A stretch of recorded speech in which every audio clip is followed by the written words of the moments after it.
Olá, tocantinenses de norte a sul e de todas as regiões do nosso amado Tocantins. Tudo bem? Chegando por aqui na TV Assembleia com mais uma edição do nosso podcast A Casa é Sua Cast, podcast que traz para você as explicações, as análises e o detalhamento das leis aprovadas pelos 24 deputados estaduais. Um programa feito para você, para sua família, para você se informar e ficar sabendo dos seus direitos. Vamos lá? Hoje o nosso programa é dedicado para a educação do nosso Tocantins, a educação dos nossos municípios, porque vamos discutir a lei número 4.633, ela é de janeiro deste ano, de 2025, portanto uma lei super nova, né, de autoria do Poder Executivo e que foi aprovada pela Assembleia Legislativa. É a lei que institui a política estadual da alfabetização e adota outras providências. A alfabetização, um processo tão importante na vida das crianças, das famílias, e essa lei, então, foi aprovada pelos deputados para instituir, né, para fomentar essa política aqui no Estado. Mas vamos entender? Para que uma política da alfabetização? O que vai mudar? O que vai impactar nos municípios? Vem comigo que está no ar, podcast A Casa é Sua.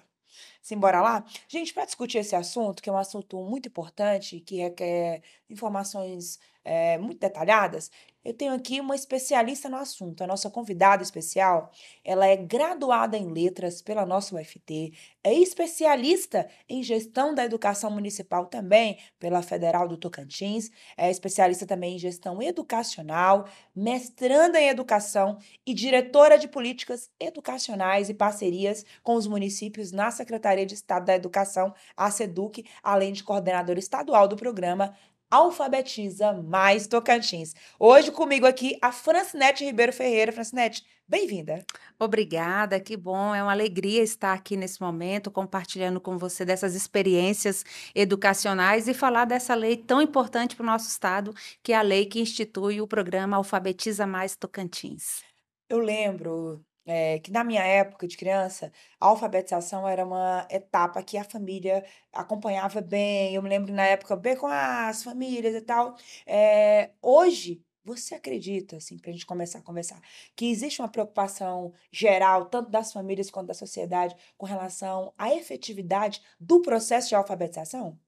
Acredito que sim, acredito que as famílias ainda têm esse olhar cuidadoso para essa faixa etária, que é uma criança que requer um apoio maior da família, um Verdade. acompanhamento e uma atenção especial dos nossos legisladores, daqueles que legislam em prol dessa criança que precisa da alfabetização, precisa estar nessa faixa etária alfabetizada, lendo, escrevendo e lendo fluentemente. Que é importante, né? É isso. A lei que nós estamos aqui analisando no nosso programa de autoria do Executivo, ela institui a Política Estadual da Educação a ser implementada em regime de colaboração entre o Estado e os municípios tocantinenses por meio do programa Alfabetiza Mais Tocantins, com ações voltadas à melhoria dos índices de alfabetização e à garantia de direitos de aprendizagem na educação infantil e nos anos iniciais do ensino fundamental. Francinete, essa lei, então, ela prevê que as ações elas não são só do Estado, parceria com os municípios, até porque quem é o responsável pela municipalização da educação, pela alfabetização, são os municípios, né? Como você enxerga a importância dessa parceria Estado e municípios para a melhoria dos índices de alfabetização do Estado?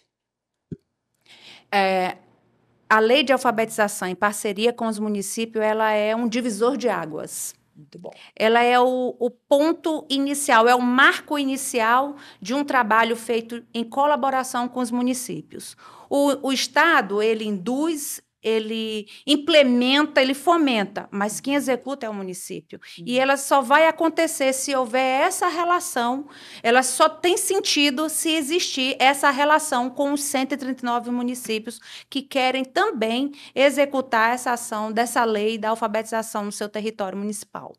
Muito bacana. Eu queria que você contasse um pouco para a gente, aqui para os nossos telespectadores da TV Assembleia, quais são as principais ações do programa Alfabetiza Mais Tocantins e como ele será implementado nas redes públicas de ensino, principalmente nas áreas mais distantes ou com dificuldades educacionais. Então, As principais ações da lei de alfabetização é você, primeiro, inicia com um comitê estadual do programa de alfabetização. Ele é deliberado por meio de um comitê que é constituído por 13 secretários municipais de educação das 13 regionais de ensino do nosso Que estado. já foi montado esse comitê. Exatamente. E esse secretário representa cada regional. Tem o secretário e tem o suplente. Né? E as 13 regionais de ensino têm os 13 superintendentes, que também complementam esse comitê estadual da alfabetização. Então, nós iniciamos por um grande comitê de governança, que quem delibera são os secretários de educação, juntamente com a equipe SEDUC. Ele é deliberativo e ele é presidido pelo nosso secretário de Estado da Educação, professor Fábio Vaz. E quais são as ações de implementar? Formação continuada para todos os professores. Importante. Iniciamos o ano passado, 2024, com os professores de primeiro e segundo ano, professor da alfabetização. O ano passado, nós tínhamos o decreto do governo federal. Então, iniciamos esse processo a formação dos professores do primeiro e segundo ano. Foram mais de 2.000 professores, e também com 40 mil estudantes na sala de aula. Então, nós queríamos adentrar aos 40 mil estudantes com essa lei, chegando em cada sala de aula, primeiro e segundo ano. Então, a primeira ação, formar esses professores que atendem essas crianças. Como que acontece a formação? Nós temos uma equipe estadual de formadores, nós temos um parceiro que trabalha conosco essa formação. Então, a gente forma os professores estaduais que formam os professores regionais. E esses professores regionais formam os professores municipais daqueles municípios jurisdicionados. Então, nós vamos adentrando em cada escola da rede municipal e cada município, Major Coutrinho, que tem um detalhe importantíssimo, tem um formador indicado, esse formador vai formar os professores do município. Então, esse formador multiplica a formação ali no território municipal com os formadores do município, coordenador municipal que também participa da formação. Nossa, muito bacana, viu? Todo um processo, né? A lei que nós estamos analisando aqui, ela prevê como objetivos da política, gente, o fortalecimento do regime de colaboração do Estado com os municípios, como a gente está falando aqui, o apoio técnico e pedagógico também, como você falou, às redes públicas de ensino que ofertam a educação infantil e os anos iniciais do ensino fundamental, que é também o que você acabou de falar, né? Além do reconhecimento do protagonismo dos municípios no processo de ensino e aprendizagem, assegurando que o estudante conclua o segundo ano do ensino fundamental com o domínio das competências de oralidade, leitura e escrita. Então, o segundo ano é a idade ali, então, que a lei diz que a criança tem que estar alfabetizada, é isso? 100%. Nossa meta é 100% dos estudantes alfabetizados.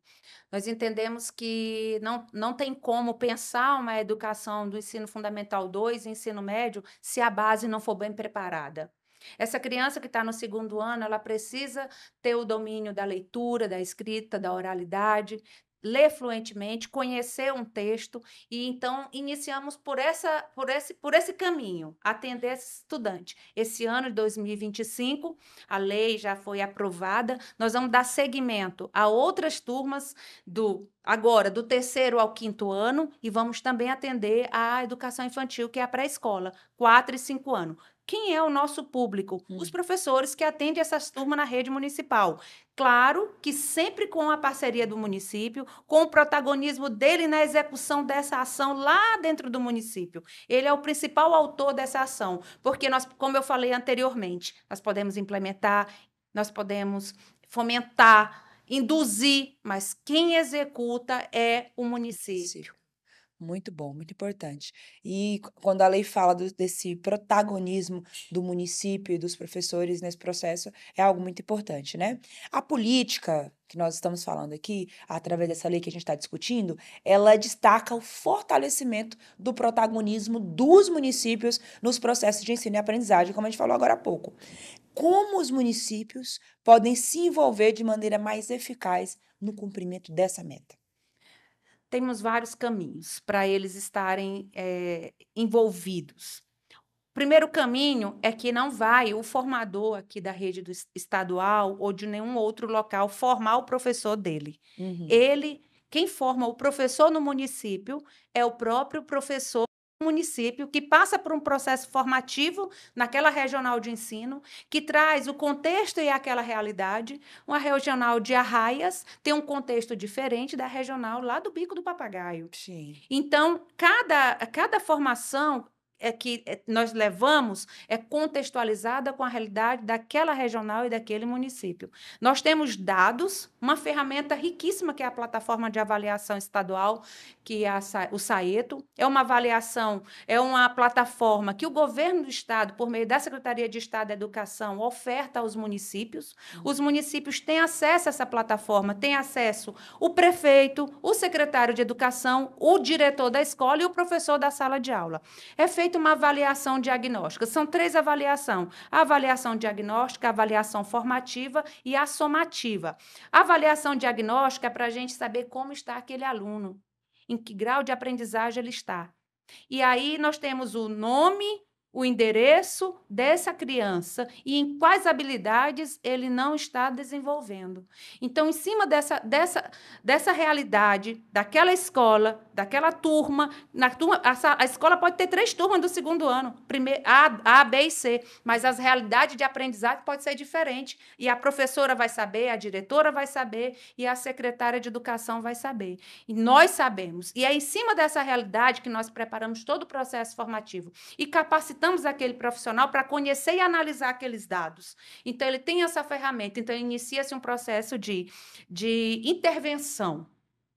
Aqueles que estão bem, vamos apoiar e avançar mais. Aqueles que estão precisando de um aprendizado, de uma intervenção maior, nós iremos também apoiar. Depois, uma avaliação formativa, que vai te dar novamente uma nova fotografia daquela sala, um novo diagnóstico. Será que avançou?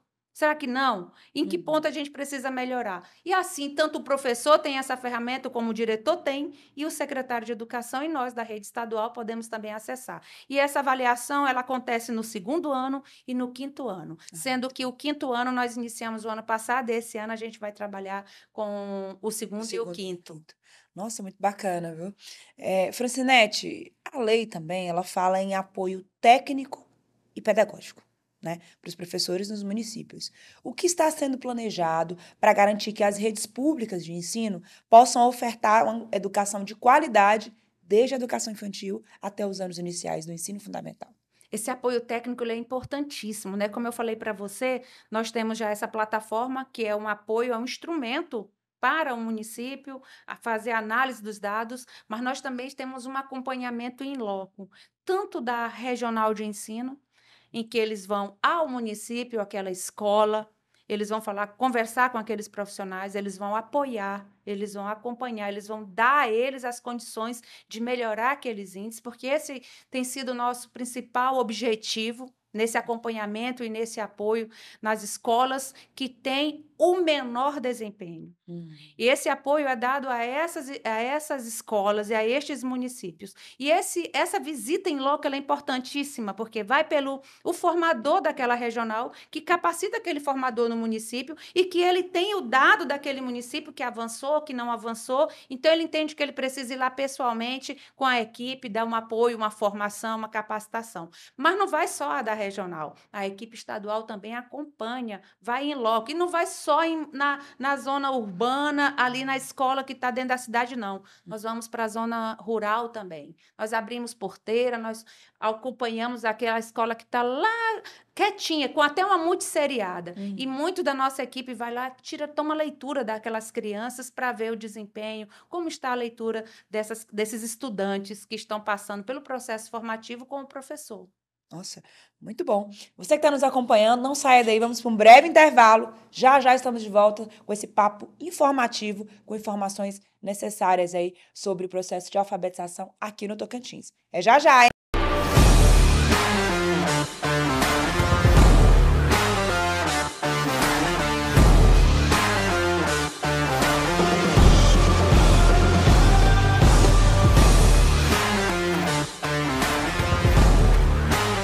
De volta aqui com o nosso podcast A Casa é Sua Cast, estamos discutindo a Lei 4.633, de janeiro deste ano de 2025, que instituiu aí a política estadual de alfabetização, uma iniciativa do governo do estado que foi aprovada aí por todos os deputados estaduais. Estamos aqui com a nossa convidada, Francinete, que está nos trazendo informações importantes sobre o alcance dessa lei, como funciona hoje o trabalho do estado voltado para esse estímulo à alfabetização e a preparação dessas equipes nos municípios. Francinete, voltando aqui para o nosso papo, o que a gente pode esperar quando a gente fala em capacitação dos professores, coordenadores pedagógicos e dos diretores nas escolas, principalmente com relação ao desenvolvimento de competências em leitura e escrita? Porque às vezes você pega uma criança que lê, não escreve, ou não lê.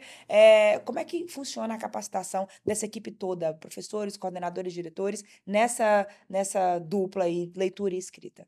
Então, eu acompanho a formação de profissionais há muitos anos e um diferencial muito grande na lei da alfabetização e a forma como está sendo implementada é que não é só o professor que passa pelo esse processo de formação. Não é só o professor que é responsável pela alfabetização dessa criança.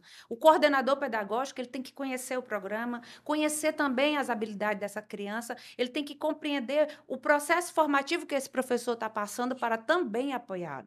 O diretor também passa pelo esse processo de formação, compreendendo o que é a alfabetização e a importância dela na vida dessa criança e entendendo que a gestão de um diretor é também para os resultados educacionais. Verdade. O foco dele, o foco da gestão do gestor de uma escola municipal é compreender e entender que a gestão tem que ser para resultados de aprendizagem de todos esses estudantes que estão ali naquela unidade escolar. Então, nós temos a formação dos diretores que acontece nas regionais de ensino. Os diretores da rede municipal, bem como da rede estadual, que atendem essa faixa etária, eles também participam dessa formação, compreendendo todo esse processo, compreendendo e analisando os dados, as habilidades que a escola e que esses estudantes que estão sob sua responsabilidade não estão desenvolvendo. E qual o papel dele nesse processo. Então, esse, para mim, é um grande diferencial, porque a formação acontece para os professores que estão na sala de aula, mas acontece também para o coordenador, que acompanha pedagogicamente as turmas, como para o diretor, que é o gestor dessa unidade escolar. Então, abrange todos os atores envolvidos e que tem tamanha responsabilidade no resultado dessa criança. Nossa, muito bacana, Francine. A lei, ela também menciona o desenvolvimento de materiais pedagógicos suplementares para apoiar também a prática docente, né? É um dos artigos aqui da lei que a gente está discutindo. Como, Francinete, é feito esse desenvolvimento, e que de forma ele será adaptado para as especificidades? Você falou aí de especificidades regionais, né, mas a gente sabe que tem outras especificidades também, se tratando de educação, territoriais e educacionais de cada município. Como, esse material pedagógico, ele vai ser desenvolvido levando em conta essa adaptação aí territorial e educacional de cada cidade? Muito legal essa pergunta e ela é algo que está na lei que, para mim, é um ponto crucial. Uhum. O material didático suplementar que vai de encontro a todas essas a esses dados e ao foco da alfabetização da criança, hoje nós temos um grande parceiro que iniciou ainda foi em 2024, na construção do material. Nós temos como parceiro a editora a Nova Escola, Uhum. e nós fizemos um edital de seleção ano passado, das 13 regionais de ensino, de professores alfabetizadores que estão na sala de aula. Eles passaram por um processo, por um edital, pela Nova Escola, foram selecionados e constrói esse material com a Nova Escola para o Tocantins, com a cara do Tocantins, com os textos do Tocantins, com autores do Tocantins. Então, assim, tudo que vai ser entregue esse ano. Nós queremos ter um momento muito especial de entrega, porque foi construído com a cara do Tocantins, com a nossa realidade Que e bom. com aquilo que realmente o aluno, o estudante vai se enxergar e vai enxergar o seu território ali. Nós temos professores lá do Bico do Papagaio, temos ali aqui do Centro-Norte, temos lá de Arraias, de Dianópolis, professores que vão trazer para esse livro, para esse material, a realidade de cada um dessas regiões do Bacana. Tocantins. A essência tocantinense, né, o linguajar, a parte cultural, muito bacana. Tá de parabéns aí, pessoal. Em 2023, 44% das crianças das redes públicas do Tocantins alcançaram o nível de alfabetização definido pelo Instituto Nacional de Estudos e Pesquisas Educacionais, Anísio Teixeira, que é o INEP, para o segundo ano do ensino fundamental. Os dados foram apresentados no primeiro relatório de resultados do indicador Criança Alfabetizada. Esse indicador, ele pode ser calculado a partir do alinhamento nacional dos dados, né, apurados pelas avaliações aplicadas pelos estados, no caso aqui no ano de 2023. No Tocantins, a avaliação contou com a participação de 84% dos alunos das redes públicas tocantinenses. É um índice bom? 84%? Vocês trabalham para ter mais? De participação é um índice bom. O mínimo que eles pedem é 80%. É o mínimo que o INEP coloca para os municípios e o Estado. 84% é um nível bom, mas seria melhor se tivesse alcançado os 100%. Eu creio que a tendência é querer aumentar essa participação e ter todas as crianças avaliadas. Muito bem. Voltando aqui para o que a gente estava falando antes, que quando a gente fala em alfabetização é muito latente, é a questão das diferenças mesmo, né? O enfrentamento das desigualdades regionais, socioeconômicas, étnico-raciais e de gênero é um dos objetivos principais da política estadual de alfabetização. Ela abrange esses aspectos, né? Quais estratégias, Messinete, estão sendo adotadas para combater essas desigualdades no processo de alfabetização? Afinal, não tem como você alfabetizar uma criança que estuda numa escola quilombola aqui de uma forma, outro que, como a gente falou ali, do Bico, Jalapão. Como é que esse enfrentamento a esse cenário de desigualdades vem sendo enfrentado de forma estratégica no processo de alfabetização? Então, o Estado do Tocantins é um estado recente nesse processo de regime de colaboração com os municípios, né? Nós tivemos o decreto, que foi em 2023. 2024, nós começamos a implementar essa política nos anos iniciais, primeiro e segundo ano, um passo bem dado, cauteloso, avançamos nos nossos índices, nós saímos dos 44%, a fluência nós tinha 38%, que é uma plataforma que avalia a oralidade, a leitura da criança, que nós temos uma parceria com a Faculdade Juiz de Fora, CAED, então nós temos uma plataforma que avalia a leitura, nós saímos de 38% para 62% em 2024, é feita uma avaliação de entrada e uma de saída. Esse ano, nós já avançamos com o terceiro ao quinto ano, que é a formação dos professores, entrega de material didático complementar também para os professores e para os estudantes e a formação deles. Primeiro e segundo ano, parceria com a Nova Escola, entrega de material didático também esse ano, e a pré-escola de 4 e de 5 anos. Mas esse ano tem algo que nós estamos... Está sendo o nosso maior desafio e nós iremos implementar em parceria com a Diretoria de Povos Tradicionais. Nós teremos esse ano uma implementação da educação escolar indígena bilíngue, que vai começar, nós já estamos no edital de seleção. Quem são os formadores? Nós temos no Tocantins 8 etnias, né? Nós teremos os formadores de cada etnia. Muito bom. Um do gênero feminino, um do gênero masculino. O articulador é o diretor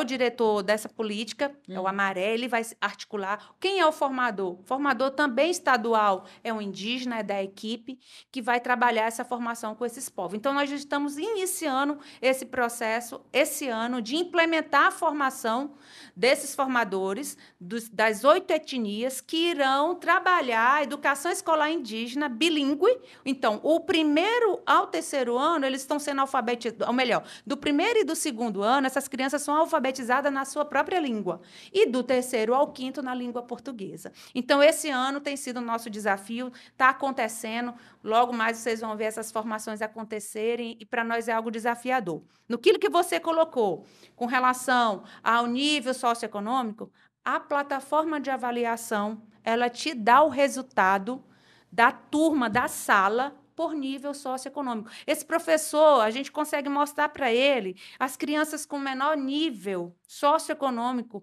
a diferença da aprendizagem dele com as crianças que têm um nível melhor. A gente consegue mostrar para ele a criança branca e a criança negra e a relação da aprendizagem. Essa plataforma te dá essas condições de você visualizar e trabalhar com foco na melhoria da aprendizagem desses autores, desses estudantes que estão deixando de aprender e que o que está de nível melhor socioeconômico avança mais e o que tem um nível menor não está avançando. Então, essa plataforma te dá esse diagnóstico para que a gente possa implementar também a formação com esse olhar. Nossa, muito bom. Muito bacana na torcida para que essas especificidades continuem sendo trabalhadas e isso amplia aí a autonomia. Para encerrar aqui, Francinete, eu queria fazer uma pergunta muito importante no contexto que a gente discutiu, que é assim: quais os principais desafios que você identifica para a implementação dessa política e como o programa Alfabetiza Mais Tocantins pode superar esses obstáculos para alcançar seus objetivos? O maior desafio, Maju, é que quando a gente constrói algo que é colaborativo e que envolve vários autores e participações de diversos contextos, Hum, muitas vezes a gente não consegue convergir para um único objetivo. Há conflitos. Esse é um desafio de levar todos a compreenderem que o nosso maior objetivo, enquanto política, enquanto educação, é focar o estudante. hum, É não ter bandeira partidária, é não ter, nesse momento, nenhum olhar que venha contrário ao principal objetivo do programa e da lei. Alfabetizar todas as crianças na idade certa, no tempo certo, e ofertar a elas as condições mínimas de qualidade para que elas possam avançar naquilo que eles querem ser e pretendem ser. Porque, para mim, você proporcionar para uma criança o desenvolvimento dela na aprendizagem, na leitura, na escrita, é proporcionar ela dignidade enquanto ser humano. Então, um grande desafio, unir todos esses esforços e unir todos os municípios, todos os atores envolvidos nesse processo da educação para avançar num único objetivo e construir junto uma educação pública de qualidade, com permanência, ofertando aquilo que cada estudante precisa ter para aprender. E nós temos um grande incentivo para tudo isso, que é o incentivo e o reconhecimento das boas práticas que hum. acontecem nas escolas que tiveram o melhor resultado, o professor que desenvolveu um melhor projeto, ele apresenta na regional, ele apresenta aqui no estado. E trazer a todos eles, a todos estes, essa conscientização, que junto nós sempre seremos mais fortes e iremos mais longe nesse processo. A educação se constrói junto, ela é transformadora quando todos nós entendemos que o nosso papel, enquanto agente público, enquanto aquele que é responsável e senta em um lugar de autoridade para desenvolver algo, que nossa maior missão é dar a cada estudante do estado do Tocantins a oportunidade de aprender. Nossa, muito bom. Fracinete, muito obrigada pela sua participação, obrigada pelas informações valiosas que você nos trouxe. Então, hoje vocês ficaram sabendo um pouco mais aí sobre a Lei 4.633, que instituiu a política estadual de alfabetização e como que ela vem funcionando na base, nos municípios, como o Estado tem feito esse processo de coordenação, de capacitação dos professores, dos diretores, de toda a rede, através também aí das unidades, das regionais, né? Então é isso, te agradecer mais uma vez, desejo sucesso no seu trabalho. Parabéns lá ao pessoal da Seduc, a gente sabe que a educação é um trabalho minucioso, que envolve, como você falou, esse juntar de mãos, essa parceria do Estado, de municípios, de todos que trabalham na rede de educação, e que no final, né, que lá no final, na ponta, o benefício chegue, que é a alfabetização garantida para todas as crianças aí de todos os lugares do Tocantins, do norte ao sul, na zona rural, nas comunidades, nos assentamentos, onde há uma criança que chegue à alfabetização para que ela possa realmente usufruir do seu direito à educação, não é isso? Francinete, muito obrigada, desejo sucesso, um abraço a todos da Seduc, a você que nos acompanhou, muito obrigada pela sua audiência, fico muito feliz de ter você comigo aqui semanalmente, acompanhando essas discussões sobre assuntos tão importantes e levando para vocês informações de utilidade pública, que realmente você tem que saber, porque a casa é sua, os direitos são seus, são nossos tocantinenses, e a Assembleia trabalha por todos nós. Por hoje é só, um abraço e muito obrigada.